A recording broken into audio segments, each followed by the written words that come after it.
नमस्कार दर्शक बंधु। आज हूँ 4 एप्रिल शनिवार। आसतु आज जानिबा आज 25टी गुरुत्वपूर्ण खबर। बालेश्वर में भयंकर विस्फोरण। ड्रेन रु भीतर उठिला 6 फुटर निया, थरी उठिला कॉलोनी। बालेश्वर ड्रेन भितर भयंकर विस्फोरण। यही दुर्घटना पर स्थानीय अंचल में कोकुआ भय खेली जाइछि। विस्फोरणर प्रकृत कारण अस्पष्ट थिबा बेले घटनास्थल में अग्निशम विभाग पहुंची जांच आरंभ करिछि। बालेश्वर म्युनिसिपालिटी पढ़ुआपदा प्रगतिनगर कॉलोनी रे म्युनिसिपालिटी ड्रेन भितर एक भयंकर विस्फोरण होइछि। जनसाधारण खराब खबर। साबुन ठारू तेल पर्यंत सबकिछि हेब महंगा। जानतु केते वृद्धि पाइब। ईरान अमेरिका एवं इस्राएल मध्य वृद्धि पाउथुबा उत्तेजना जोगु आर्थिक चाप वृद्धि पाइछि एवं मुद्रास्फीति एहार प्रभाव पकाइबा आरंभ करिछि। जदि परिस्थिति जारी रहे तेबे साबुन ठारू सोडा एवं रंधन तेल पर्यंत नित्य व्यवहार जिनिसगुड़िक अल्प समय मध्य महंगा होइजिवो। आपणक पीएफ उपरे मिलिबो 10% सुध। सबू सफा सफा कहीदेले सरकार। कर्मचारी भविष्य निधि पांठी घरोई क्षेत्र में काम करुवा लोकों पाई एक गुरुत्वपूर्ण समर्थन स्तंभ भाव में कार्य करे। फलस्वरूप यह संबंधी जेकोसी अपडेट देशर लक्ष लक्ष कर्मचारी उपरे सीधासलख प्रभाव पकाई थाए। गत किछि दिन धरी सोशल मीडिया एवं अन्यान्य गणमाध्यम प्लाटफर्म रे दाबी हेउछि जे सरकार पीएफ जमा उपरे सुध हार को 10% को वृद्धि करि पारंती। 12 जिला को येलो वार्निंग। 8 तारिख जाके छेचिब वर्षा। आसंता काली पई एही 12 जिले में बिजुली घड़घड़ी सह वर्षा वार्निंग जारी कला पाणीपाग विभाग। राज्य में 8 तारिख जाके वर्षा नहीं पाणीपाग विभाग चेतावनी जारी रखिछि। बिजुली घड़घड़ी सह वर्षा नहीं आसंता काली पई 12 जिला को येलो वार्निंग जारी करा जायछि। सेही सबु जिला गुड़िक हेला मयूरभंज, केन्दुझर, कलाहांडी, गंजाम, गजपति, रायगड़ा, कोरापुट, मालकानगिरी, कंधमाल, नुआपड़ा, नवरंगपुर। एही सबु जिले में बिजुली घड़घड़ी सह वर्षा होई पारे। खोजी खोजी कचाड़ी दलीदेला हाथी। मयूरभंज संध्या समयर घटना। पाटी शुबिला धाई आसरे मते हाथी मारिदेला। कहू कहू आखि आगरे सुंडरे टेकी नहीं कचाड़ी लोकटे को पादरे दलीदेला हाथी। घटना जानिबाकु पाई लोके धाई आसिले। धीरे धीरे लोकों भिड़ जमी उत्तेजनामूलक परिस्थिति सृष्टि हेबारे लागिला। हाथी उपद्रव को नहीं लोके रागिलेनी वन विभाग उपरे। किभली दायित्वहीन मानसिकता मयूरभंज वन विभाग स्थानीय लोके एबे प्रश्न उठाउथिबा देखिबाकू मिलिछि। चेष्टा करिथिले निरीह लोकटीर जीवन बंची पारि थांदा। समुद्र रे बढ़िबो भारतर शक्ति। नौसेना रे सामिल हैला आईएनएस अरिदमन। भारतर सामुद्रिक शक्ति हेब आहुरी मजबूत। नौसेना रे सामिल हैला स्वदेशी परमाणु बुड़ा जहाज आईएनएस अरिदमन। प्रतिरक्षा मंत्री राजनाथ सिंह आज आईएनएस अरिदमन को भारतीय नौसेना रे सामिल करिसंती। सामुद्रिक शक्ति दृष्टि यह भारत ପାଇଁ एक बड़ पदक्षेप बोली विवेचना करा जाउछि। यह भारतर तृतीय स्वदेशी निर्मित परमाणु बालिस्टिक बुड़ा जहाज। शीघ्र पिपिली सहरांचल में पीएनजी जोगाण। भित्तिभूमि निर्माण प्रस्तुत। 125 होटेल पाइबे सुविधा। घरोई रंधन गैस समस्या को नहीं उपभोक्त आउटपाउट हेउछंती। ठीक एतिकी बेले पुरी सहरांचल समेत पिपिली, कोणार्क, निमाबड़ा एएनसी अंचल में पीएनजी पाइपलाइन नेचुरल गैस जोगाण हेबार सूचना मिली। प्रथमे पुरी सहरांचल समस्त परिवार को पीएनजी संजोग दियाजिबो। भुवनेश्वर वरिष्ठ पुलिस अधिकारी को धक्का देला आम बस। अतिरिक्त डीसीपी कृष्णचंद्र सेठी को धक्का देला आम बस।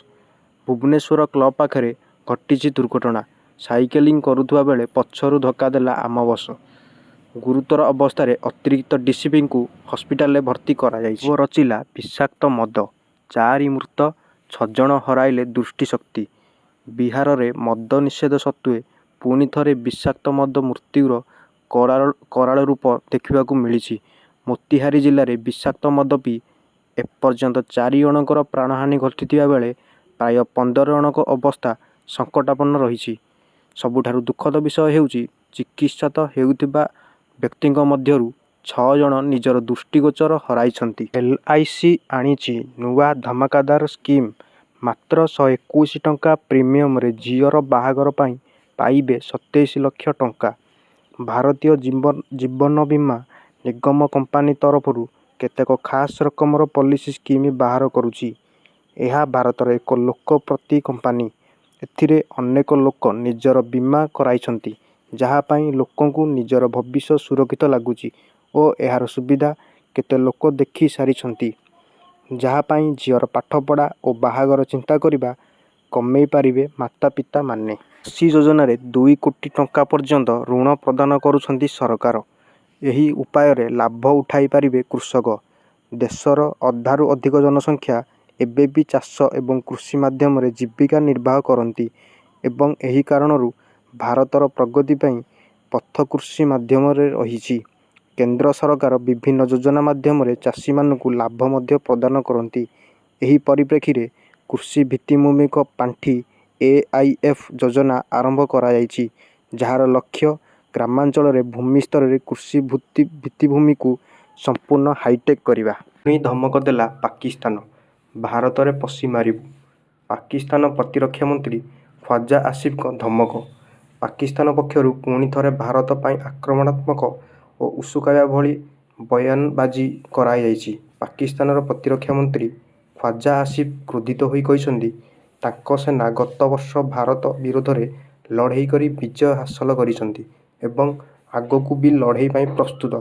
ଖ୍ୱାଜା ଆସିଫ ଭାରତକୁ ଧମକ ଦେଇ କହିଛନ୍ତି ଯେ ଗତ ବର୍ଷ ମଇ ମାସରେ କେବଳ ବିମାନ ଲଢ଼େଇ ହୋଇଥିଲା, କିନ୍ତୁ ଏହି ଥର ପାକିସ୍ତାନ ସେନା ଇଣ୍ଡିଆର ସୀମାରେ ପଶିଯିବେ। ବମ୍ପର ନିଯୁକ୍ତି ଏବେ ହିଁ ଆବେଦନ କରନ୍ତୁ। SSB ପକ୍ଷରୁ ବାହାରିଲା ନିଯୁକ୍ତି ସୁଯୋଗ। ପୂରଣ ହେବ ଏତେ ଗୁଡ଼ିଏ ପୋଷ୍ଟ, ଜାଣନ୍ତୁ ଆବେଦନର ଶେଷ ତାରିଖ। ସରକାରୀ ଚାକିରି ଆଶାୟୀଙ୍କ ପାଇଁ ସୁବର୍ଣ୍ଣ ସୁଯୋଗ। ସଶସ୍ତ୍ର ସୀମା ବଳ SSB କନେଷ୍ଟବଳ ଟ୍ରେଡ୍ସମ୍ୟାନ୍ ପଦବୀ ପାଇଁ ନିଯୁକ୍ତି ଘୋଷଣା କରିଛି। ଏହି ନିଯୁକ୍ତି ଅଭିଯାନ ପାଇଁ ଆବେଦନ ପ୍ରକ୍ରିୟା ଆରମ୍ଭ ହୋଇସାରିଛି।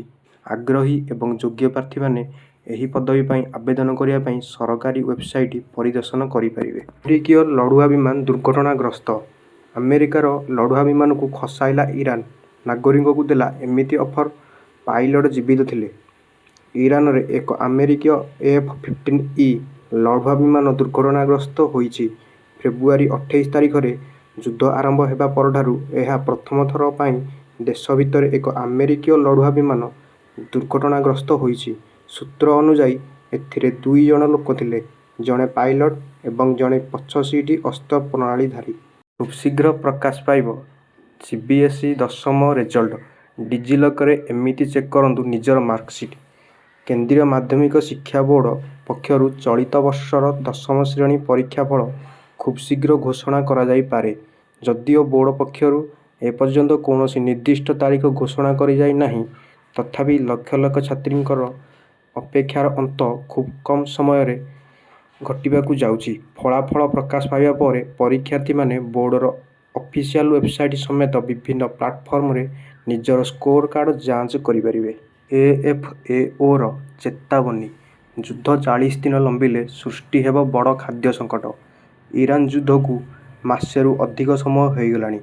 ଏହା ଥମିବାର ନାଁ ଧରୁନାହିଁ। ଏହାଦ୍ୱାରା ବିଶ୍ୱବ୍ୟାପୀ ଖାଦ୍ୟପାନୀୟ ସାମଗ୍ରୀ ଦର ମାର୍ଚ୍ଚରେ ବଡ଼ ମାତ୍ରାରେ ବଢ଼ିଯାଇଛି।